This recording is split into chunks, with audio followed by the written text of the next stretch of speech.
trovões, relâmpagos, e ainda continua ali. Muitos trovões e relâmpagos. Eu lembro do livro de Jó que a Bíblia diz que Deus falava com Jó no meio de uns trovões. Deus falou com Moisés no alto do Monte Sinai. A Bíblia diz que havia relâmpagos e trovões. Toda a natureza é governada por Ele. Eu quero convidar você mais uma vez para adorar a Deus conosco com essa canção. Se você pode ficar também na liberdade do Espírito Santo de Deus, se você quiser ficar de pé e quiser adorar a gente conosco. Luzes, trovões e relâmpagos. Aleluia. E digno é o Cordeiro. Viemos aqui para adorar a Deus. Aleluia. Santo, santo, santo, santo Ele é. Coloque teu coração em Deus e adore o Senhor em nome de Jesus. Novo cântico ao que se assenta sobre o trono do céu. Aleluia. Digno é o Cordeiro.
trovão eu canto, com todo ser que respira eu canto, eu louvo, eu adoro o nome do Senhor Jesus, porque maravilhado e extasiado eu fico ao ouvir esse nome, a poder do nome de Jesus.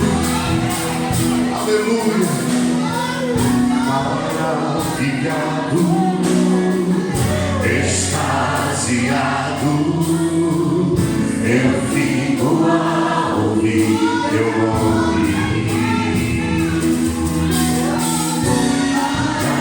Maravilhado, extasiado, eu fico a ouvir teu nome. Jesus, aleluia, Jesus, Jesus, Jesus, teu nome é força, é fôlego de vida, misteriosa água viva. Santo, Santo, Santo, Deus Todo-Poderoso, que é de mim.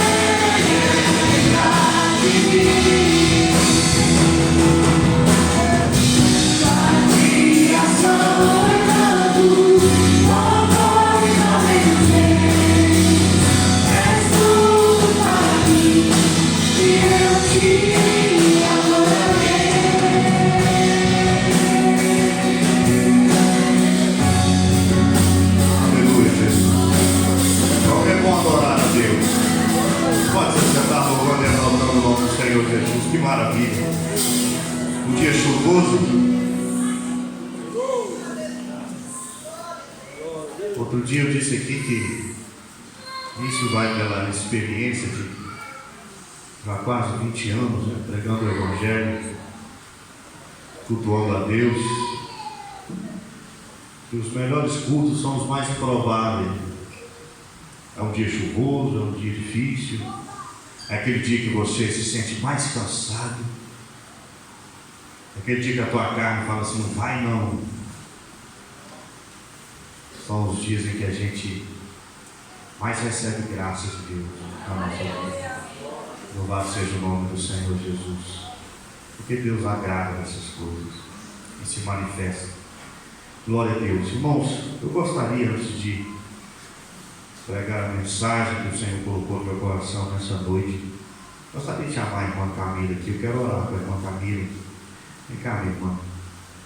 A irmã Camila, ela vai se mudar bem para, não é muito longe não, né, Camila? Ela vai para um lugar que chama Humaitá, Manaus, no Amazonas, né? A Camila está indo para o Amazonas. Glória a Deus. Deus abriu uma porta para ela, Mateus, e eles estão indo, aceitaram o desafio de ir e que Deus os abençoe. Né? Ela passou um tempo bom aqui conosco.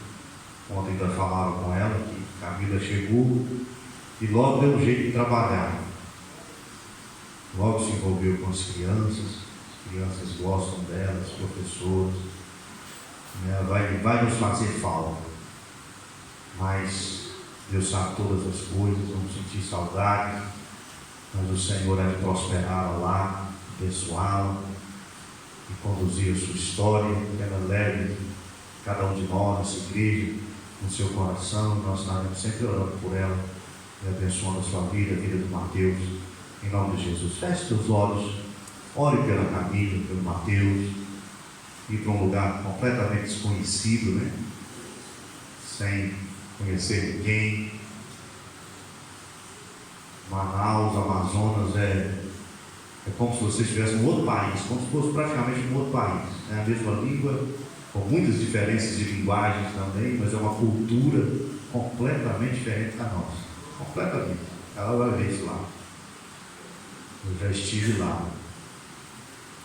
É uma cultura completamente diferente de tudo que a gente vive aqui e conhece aqui. Mas o Senhor é abençoá-la, tanto ela quanto seu esposo, a família que fica, a saudade. Quando Deus envia, quando Deus abre a porta, Ele também prepara tudo. Senhor, em nome de Jesus, toma a vida da Camila, do Mateus, que já está lá, Senhor, as tuas mãos. Que o Senhor prepare tudo para eles, inclusive uma igreja, para que eles possam estar congregando.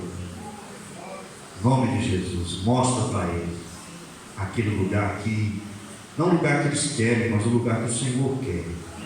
Um lugar onde eles ouvirão o Evangelho. Sempre haverá, Senhor.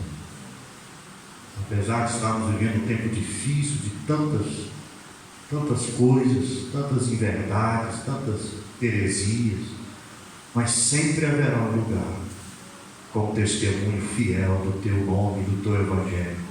E que o Senhor prepare esse lugar para Camila e para Mateus, em nome de Jesus, para que eles possam continuar na caminhada, sendo útil no teu reino, ela podendo colocar o seu dom, a sua capacidade, meu Deus, lúdica, com crianças, para serviço do teu reino.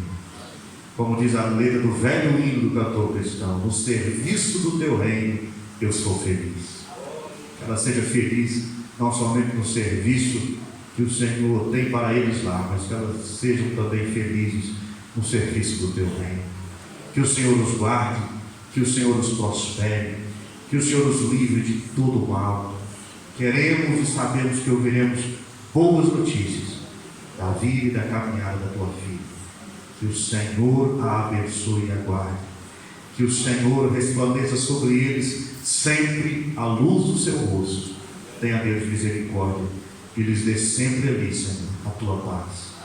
E naquele instante que a saudade apertar, que eles possam sentir sempre o abraço e o colo do Senhor. No nome santo de Jesus Cristo. Amém.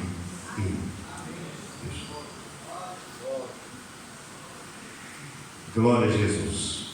Crianças até 9 anos de idade têm a sua linha especial. Glória a Deus. Abra sua Bíblia em Atos dos Apóstolos.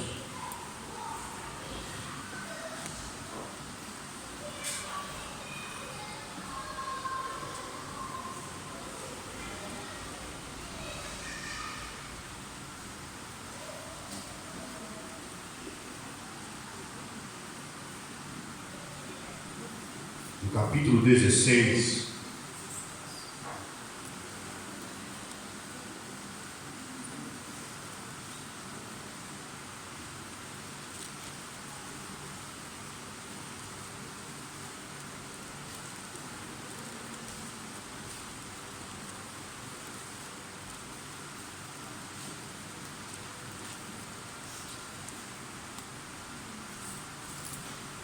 glória a Jesus, pela palavra, pela Bíblia que nós temos aberta nas nossas mãos.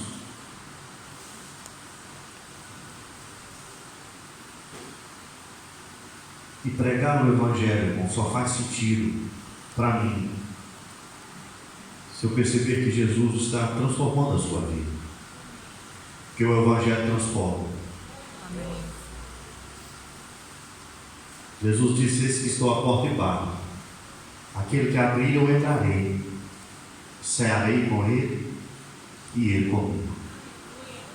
O que alegra o meu coração é ver Jesus trabalhando na tua existência, na tua história, no teu caráter, no teu coração, trazendo mudanças, trazendo resoluções, decisões certas, acertadas.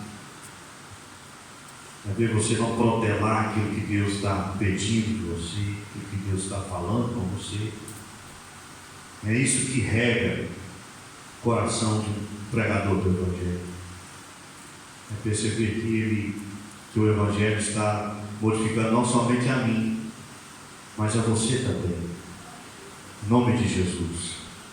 Como o irmão Adão lembrou aqui na abertura do culto, Deus falou conosco tremendamente nessa manhã. Outro dia eu disse aqui que eu oro a Deus, eu peço a Deus não uma palavra para você. De um tempo para cá eu tenho pedido a Deus para me dar uma palavra para mim.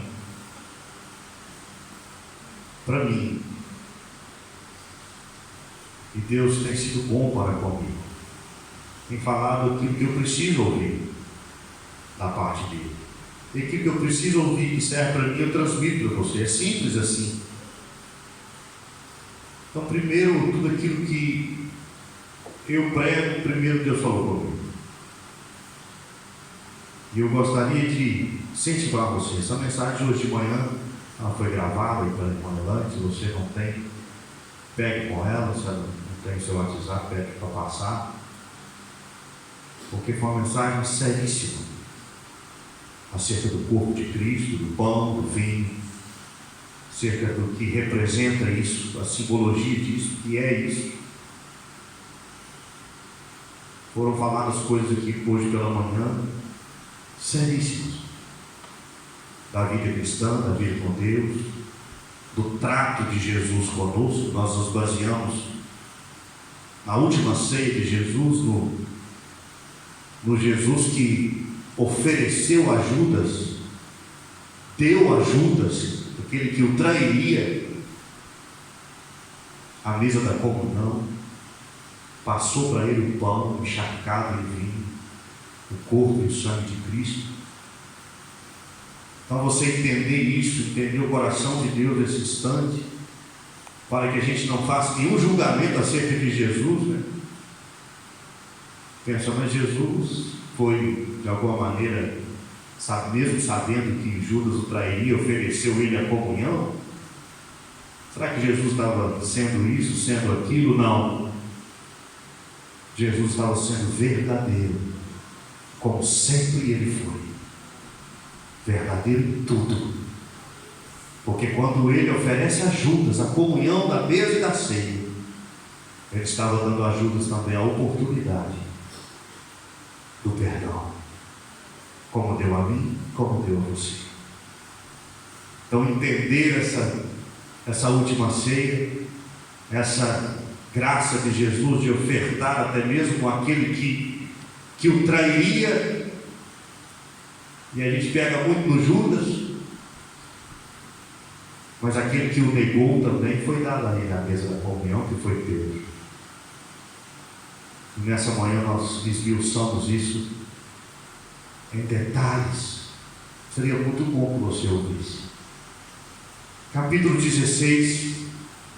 E seria melhor ainda se você se tornasse um aluno assíduo da Escola Bíblica Dominical, que é o culto mais importante da igreja, onde Deus tem falado conosco, ensinado-nos a palavra de uma maneira maravilhosa. Atos capítulo 16. O conhecido texto de Paulo e Silas na prisão, versículo 19: vendo os senhores que já se lhes desfizeram a esperança do lucro, agarrando em Paulo e Silas, o arrastaram para a praça, à presença das autoridades.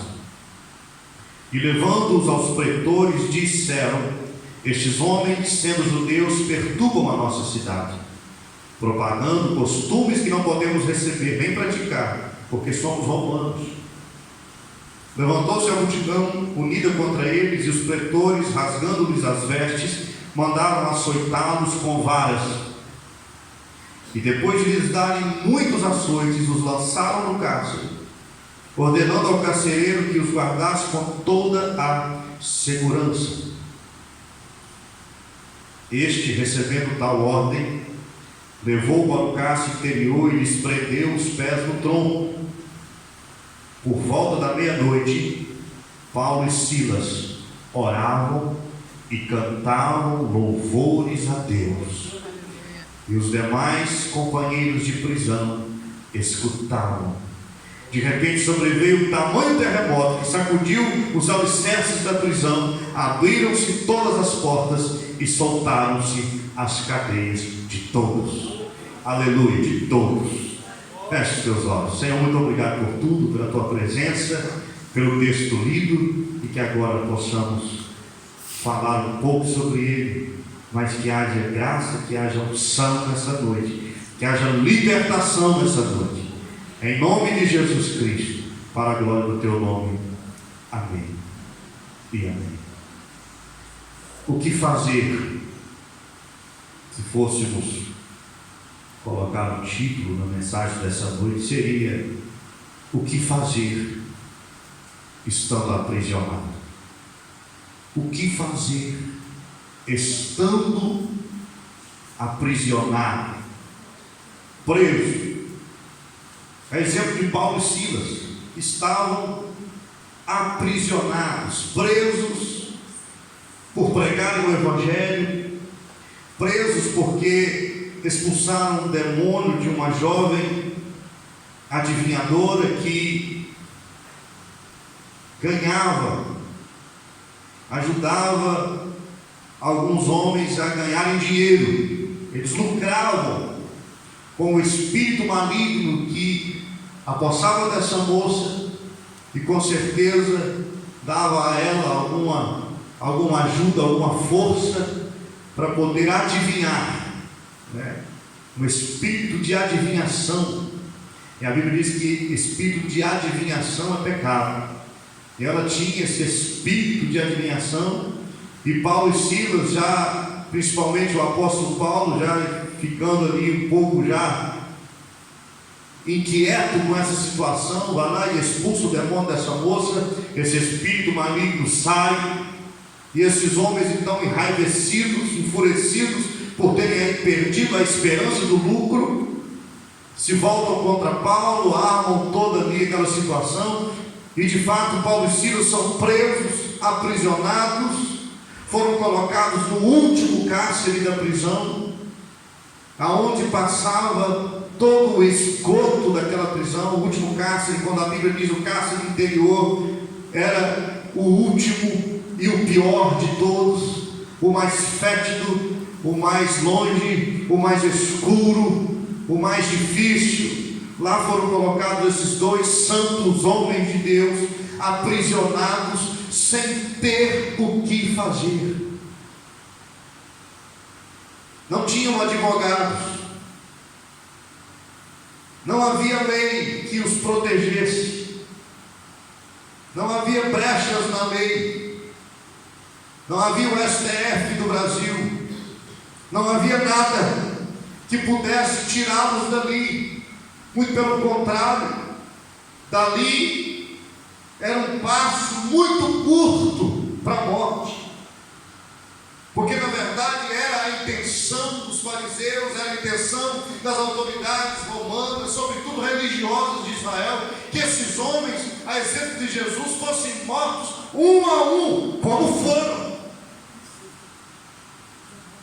Todos os apóstolos foram mortos, foram martirizados, com a exceção de João,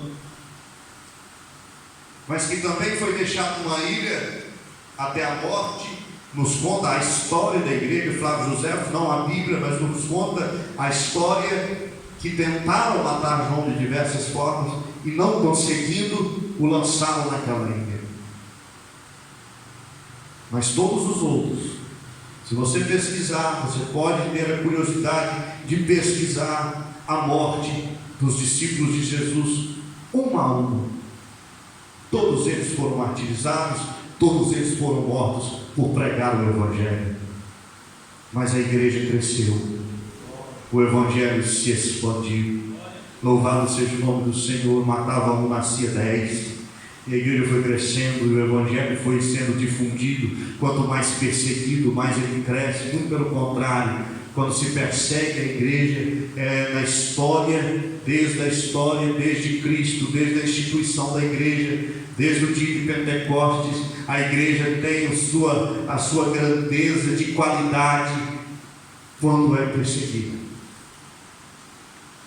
Quando tem um tempo dentro da história que é um tempo de folga, ela tem a tendência de se acomodar, ela tem a tendência de perder valores.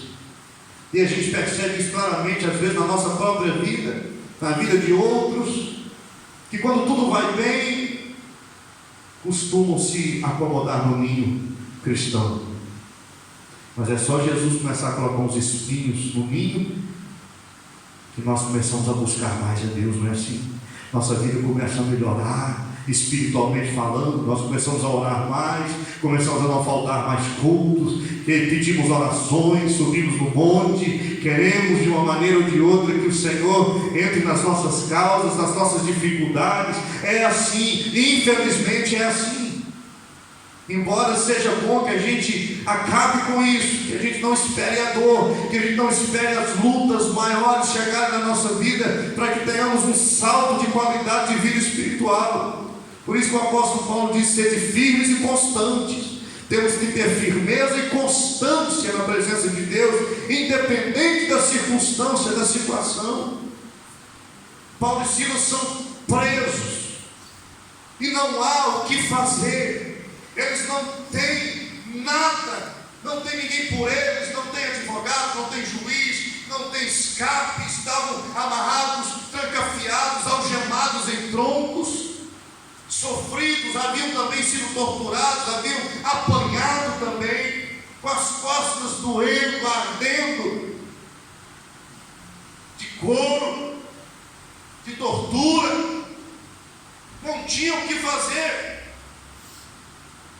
E as circunstâncias da nossa vida, as situações da nossa vida, que nós também nos enxergamos assim, situações que também nos aprisionam, e nós não temos o que fazer. Fazer o quê? Situações que vão aprisionando a nossa vida, que vão nos cercando, e de repente nós olhamos para um lado, olhamos para o outro, não temos o que fazer, não sabemos como sair, não sabemos como resolver, não tem ninguém que se interessa, não tem recurso humano, não tem homem que dê jeito, não tem dinheiro que dê jeito, não tem nada. São as prisões que muitas pessoas caem dentro delas, a maioria. Há muitas pessoas que estão aprisionadas pelo pecado e não sabem como sair dele.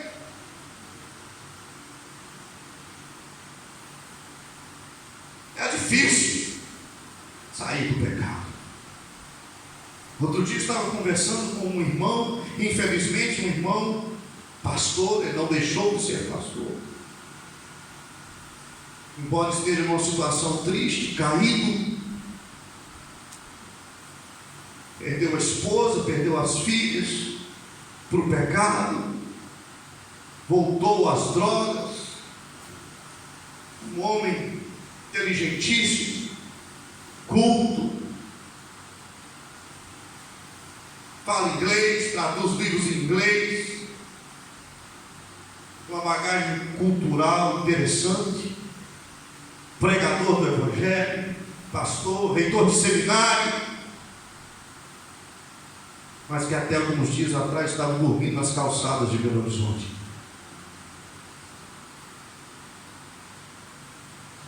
E ele me liga de vez em quando, conversamos, ele diz para mim: irmão, se as pessoas soubessem que a força para se manter de pé, ela é muito menor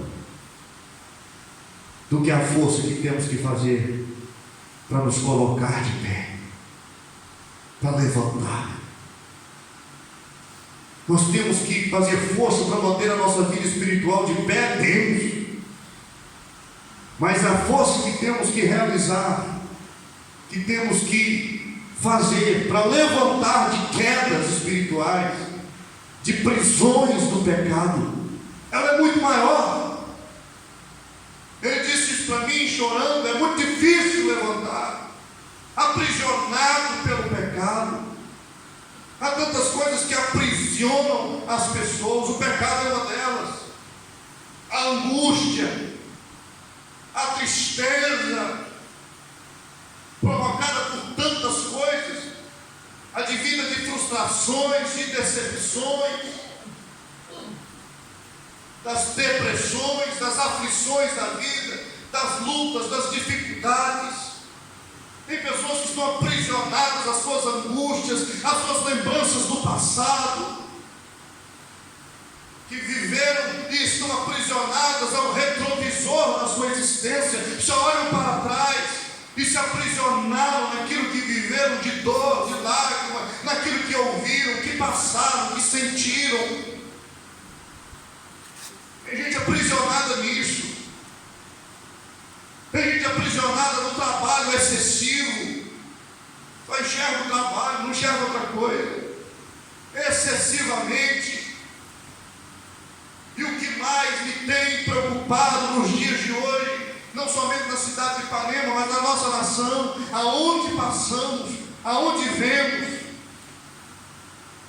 e a vida espiritual, o mundo espiritual, quando Deus te faz sentir e te traz a sensibilidade para entender, para ver algumas coisas, é triste. E o que mais me tem preocupado ultimamente são pessoas aprisionadas à frieza espiritual. A frieza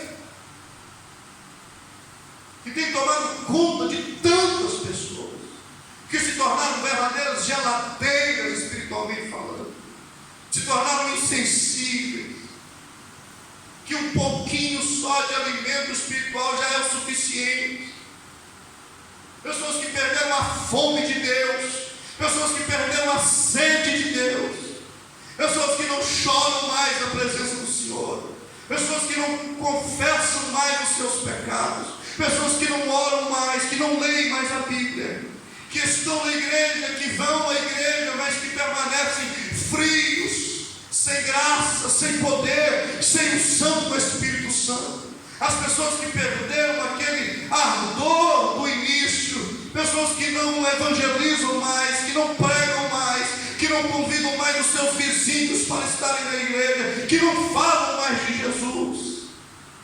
Como a canção que acabamos de cantar aqui, extasiado eu fico ao ouvir o teu nome. Pessoas que não ficam mais extasiadas ao ouvir o nome de Jesus. Extasiado, maravilhado, eu fico ao ouvir o teu nome. Esse nome tem poder, meu irmão. Quando nós ouvimos esse nome, nós temos que ser como essa canção, ficarmos extasiados, maravilhados com Jesus, com a obra de Jesus. Queremos o teu nome engrandecer e agradecer-te por tua obra em nossas vidas.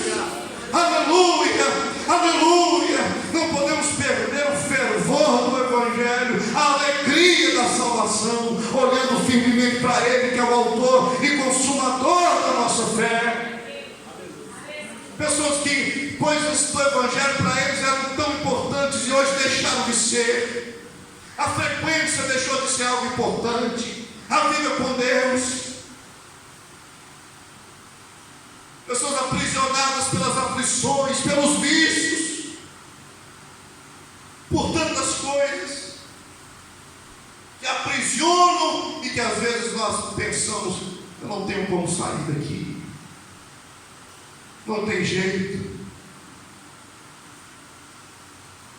Mas Paulo e Silas estavam aprisionados na prisão,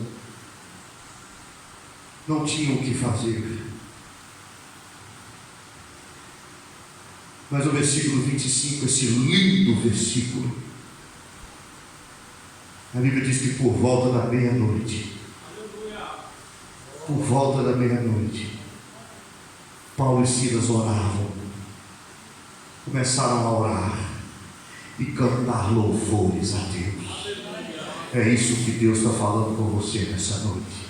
Não importa o que te aprisionou, o que está aprisionando o seu coração, o que está ocasionando essa frieza espiritual, ou qualquer outro tipo de prisão que o Espírito Santo já está falando no teu coração, que estagnou a sua vida cristã, a sua vida espiritual, qualquer coisa que te aprisiona, que te prende, que estagnou a sua vida, que parou com você, e qualquer tipo de problema, de aflição, é passado, é olhar para trás, seja lá o que for, em nome de Jesus Cristo. Eu não sei o que fazer, eu até quero, pastor, sair dessa situação, mas eu não sei como fazer, eu não sei como sair, eu não tenho força.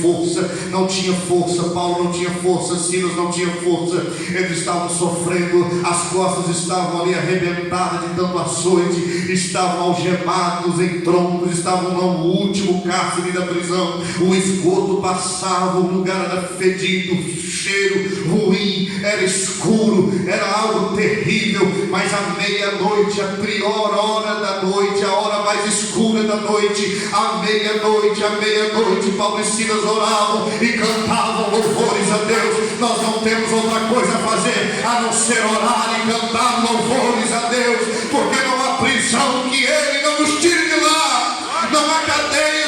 não possa quebrar em nome de Jesus e sacudir novamente a tua vida em nome de Jesus. Em nome de Jesus.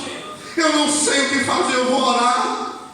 Eu não sei o que fazer, não sei nem o que falar com Jesus. Eu não sei o que falar, então eu vou louvar a Deus. Eu vou ligar um som dentro do meu quarto e vou começar a louvar o Senhor. Eu vou começar a orar ao Deus do céu. Louvado seja o nome do Senhor Jesus. Há um homem extraordinário, um homem de Deus, C.S. Lewis. É esse homem que escreveu livros maravilhosos, um teólogo maravilhoso, escreveu aquelas Crônicas de Nárnia. Ele disse algo maravilhoso. Ele disse assim: há um céu aberto dentro de um quarto fechado quando eu começo a orar. Aleluia! Há um céu aberto dentro de um quarto fechado quando eu começo a orar. Aleluia! Há um céu aberto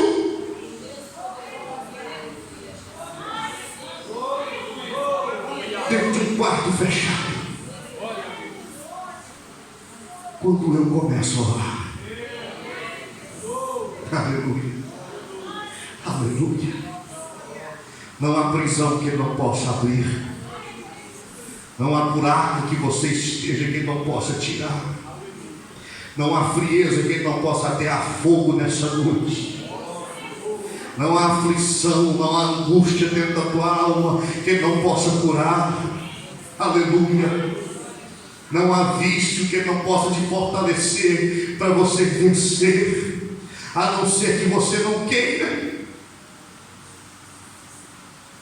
E é essa a conclusão que nós chegamos aqui hoje pela manhã, na vida de Judas. Quando Jesus oferece a Judas na última ceia a comunhão do pão e do vinho, Jesus estava sendo verdadeiro. Jesus ofereceu a ele a graça do perdão. Judas come do pão, bebe do vinho. Jesus não o abandonou, Jesus não o descartou, Jesus não o excluiu. Jesus não falou com ele: Judas, você não tem direito de sentar na mesa, você é um traidor. Não, Jesus ofereceu a ele a comunhão do perdão. Você sabe por que Judas não se assentou na mesa com Jesus? Por que Judas foi e se enforcou? Por vontade própria. Nós só não recebemos a graça de Deus se nós rejeitarmos a Deus. Mas se você hoje falar com Ele: Jesus, me liberta dessa prisão, ore, louve a Deus, porque nesse versículo 26, esse maravilhoso versículo 26, Paulo e Silas não tinham o que fazer, aprisionados, começavam a orar e a cantar louvores a Deus. Experimente fazer isso, que de repente,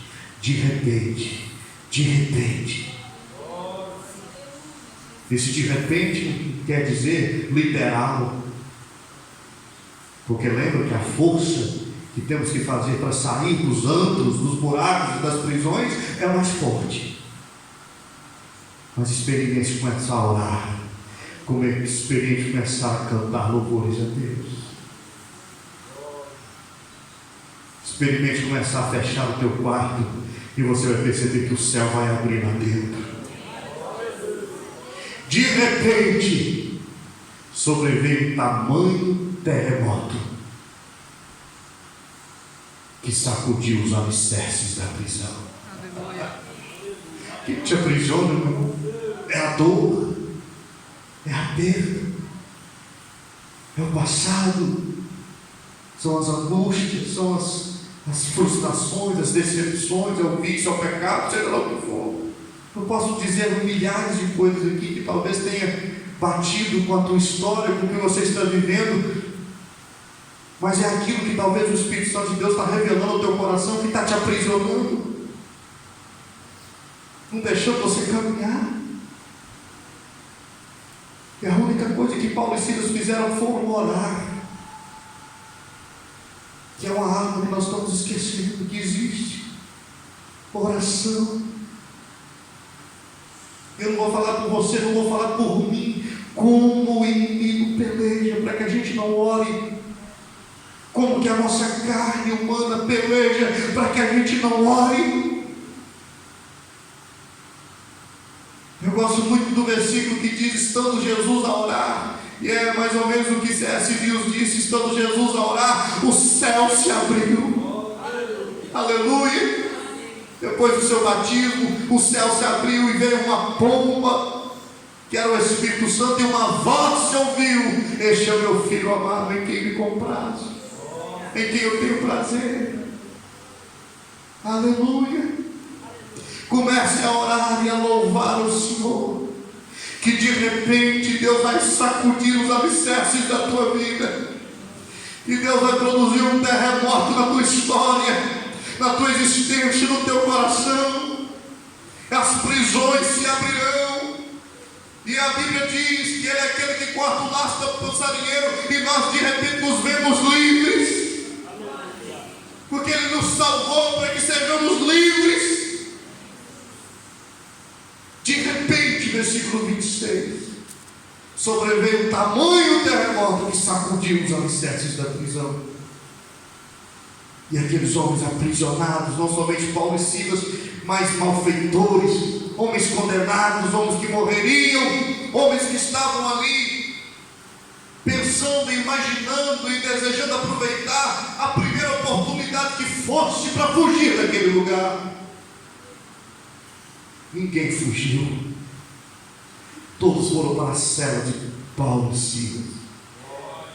Todos queriam saber quem eram aqueles homens que, aprisionados, cantavam e louvavam e oravam a Deus. Aleluia, aleluia, aleluia. Todos querem conhecer, todos queriam saber quem eram aqueles homens que mesmo sofrendo louvavam, que mesmo sofrendo oravam. Todos queriam saber quem eram aqueles homens que mesmo com as costas lameadas de sangue louvavam e oravam a Deus. Aleluia. Todos querem conhecer os crentes que mesmo vivendo problemas louvam ao Senhor, e crentes que mesmo que passam por perdas, por lutas e por dificuldades, permanecem firmes na presença do Senhor. Todos querem saber quem é este povo que passa decepção, que passa frustração, que passa luta financeira, mas permanece firme na presença do Senhor. Todos querem saber quem são os crentes que mesmo quando perde um ente querido, ele dá glória a Deus e aleluia, porque ele sabe que é um céu de glória esperando por nós. Todos querem saber quem é este povo mais feliz da terra, porque tem Jesus no coração. Louvado seja o nome do Senhor. E todos fugiram e foram para saber quem são esses homens. O carcereiro se desespera, uma morte agora estava para acontecer, um homem iria tirar a sua vida, e eles se lançaram uma espada. E Paulo disse: olha, não faças isso, ninguém fugiu, estamos todos aqui. Sabe o que isso quer dizer? Sabe o que isso quer dizer? Paulo garantiu aquele homem: ninguém fugiu, ninguém fugiu. E depois de toda aquela situação, todos os presos voltaram para as suas cadeias, presos nas cadeias, mas livres em sua alma, porque conheceram Jesus. E crente assim, mesmo preso, ele dá glória a Deus, ele glorifica o nome do Senhor, mesmo vivendo lutas e dificuldades. E Paulo disse: aquele homem não se mata.